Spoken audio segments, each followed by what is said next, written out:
رسول اللہ صلی اللہ علیہ وآلہ وسلم کو جسم اور روح کے ساتھ بیداری کی حالت میں مسجد الحرام سے مسجد اقصی اور پھر وہاں سے ساتوں آسمان، سدرۃ المنتہا، جنت و جہنم اور جہاں تک اللہ نے چاہا ان مقامات کی سیر کرائی گئی۔ اس سفر کو اسراء و معراج کہتے ہیں۔ رسول اللہ صلی اللہ علیہ وآلہ وسلم گھر میں آرام فرما رہے تھے۔ حضرت جبرائیل علیہ السلام نبی پاک کے پاس تشریف لائے۔ حضرت جبرائیل علیہ السلام نے رسول پاک صلی اللہ علیہ وآلہ وسلم کا سینہ مبارک چاک کیا، پھر ایک سنہرا تشت لایا گیا جو ایمان سے بھرا ہوا تھا، پھر اس سے نبی پاک صلی اللہ علیہ وآلہ وسلم کا دل دھویا گیا اور آپ کے دل میں ایمان و حکمت بھر دی گئی۔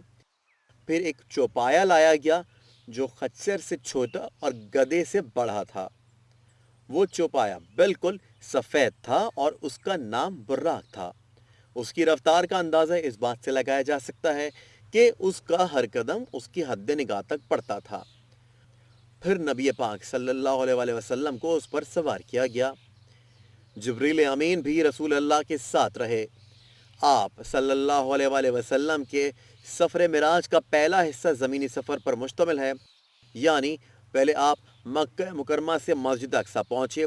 مسجد اقصی کے قریب نبی پاک صلی اللہ علیہ وآلہ وسلم نے اپنی سواری براق کو اس جگہ باندھا جہاں انبیاء اپنی سواریاں باندھا کرتے تھے۔ مسجد میں بہت سے لوگ نماز کے لیے جمع تھے۔ نبی پاک منتظر تھے کہ کون امامت کروائے گا۔ اس دوران حضرت جبرائیل علیہ السلام نے نبی پاک صلی اللہ علیہ وآلہ وسلم کا ہاتھ پکڑ کر آپ کو آگے کر دیا۔ پھر رسول اللہ صلی اللہ علیہ وآلہ وسلم نے نماز پڑھائی۔ حضرت جبرائیل علیہ السلام نے بتایا کہ آپ کی اقتداء میں نماز ادا کرنے والے تمام انبیاء اکرام ہیں، اور آپ صلی اللہ علیہ وآلہ وسلم نے تمام انبیاء اکرام کی امامت کی ہے۔ یہ علامت ہے نبی اکرم صلی اللہ علیہ وآلہ وسلم کے سید الانبیاء والمرسلین ہونے کی۔ نماز کی ادائیگی کے بعد آپ کا آسمانی سفر کا آغاز ہوا۔ حضور صلی اللہ علیہ وآلہ وسلم حضرت جبرائیل علیہ السلام کے ساتھ پہلے آسمان پر پہنچے تو حضرت جبرائیل نے دستک دی۔ پوچھا گیا کون ہے؟ انہوں نے جواب دیا جبرائیل۔ پوچھا گیا آپ کے ساتھ کون ہے؟ حضرت جبرائیل نے جواب دیا محمد صلی اللہ علیہ وآلہ وسلم۔ پوچھا گیا کیا انہیں بلایا گیا ہے؟ انہوں نے فرمایا ہاں۔ اس کے بعد کہا گیا مرحبا ہے ان کے لیے، یعنی خوش آمدید۔ پھر سمائے دنیا کا دروازہ کھولا گیا۔ آپ صلی اللہ علیہ وآلہ وسلم جب داخل ہوئے تو دیکھا وہاں حضرت آدم علیہ السلام تشریف فرما ہیں۔ حضرت جبرائیل نے کہا یہ آپ صلی اللہ علیہ وآلہ وسلم کے جد امجد حضرت آدم علیہ السلام ہیں۔ تو آپ نے حضرت آدم علیہ السلام کو سلام پیش کیا۔ حضرت آدم علیہ السلام نے سلام کا جواب دیا اور فرمایا خوش آمدید ہے صالح بیٹے اور صالح نبی کے لیے۔ پھر جبریل امین رسول اللہ صلی اللہ علیہ وآلہ وسلم کو لے کر دوسرے آسمان پر گئے۔ یہاں بھی وہی سوال و جواب ہوئے۔ پھر جب نبی پاک دوسرے آسمان پہ داخل ہوئے تو وہاں حضرت یحییٰ علیہ السلام اور حضرت عیسیٰ علیہ السلام موجود تھے۔ یہ دونوں انبیاء اکرم آپس میں خالہ زاد بھائی ہیں۔ جبریل امین نے کہا یہ یحییٰ اور عیسیٰ علیہ السلام ہیں، ان کو سلام کیجیے۔ تو آپ صلی اللہ علیہ وآلہ وسلم نے سلام کیا۔ دونوں انبیاء نے سلام کا جواب دیا اور کہا خوش آمدید، مرحبا صالح بھائی اور صالح نبی کو۔ یہاں یہ غور طلب بات ہے کہ جب آپ صلی اللہ علیہ وآلہ وسلم نے حضرت آدم علیہ السلام کو سلام پیش کیا تھا تو انہوں نے حضور کا استقبال بیٹا کہہ کر کیا تھا۔ حضرت یحییٰ اور حضرت عیسیٰ علیہ السلام نے بھائی کہہ کر خیر مقدم کیا۔ یہ اس لیے کہ حضرت آدم علیہ السلام تو کل بنی نوع انسان کے جد امجد ہیں، جبکہ حضرت یحییٰ اور عیسیٰ علیہ السلام بنی اسرائیل میں سے ہیں، جو حضرت ابراہیم علیہ السلام کے دوسرے بیٹے حضرت اسحاق علیہ السلام کی اولاد میں سے ہیں۔ اس لیے وہ بیٹا کہنے کے بجائے بھائی کہہ کر مخاطب ہوئے۔ اسی طرح آگے حضرت یوسف، موسیٰ اور ہارون علیہ السلام آپ صلی اللہ علیہ وآلہ وسلم کو بھائی کہیں گے، اور آگے حضرت ابراہیم علیہ السلام بیٹا کہیں گے، کیونکہ حضور صلی اللہ علیہ وآلہ وسلم ان کے بڑے بیٹے حضرت اسماعیل علیہ السلام کی اولاد میں سے ہیں۔ تیسرے آسمان پر نبی پاک کی ملاقات حضرت یوسف علیہ السلام سے ہوئی اور وہی مکالمہ ہوا۔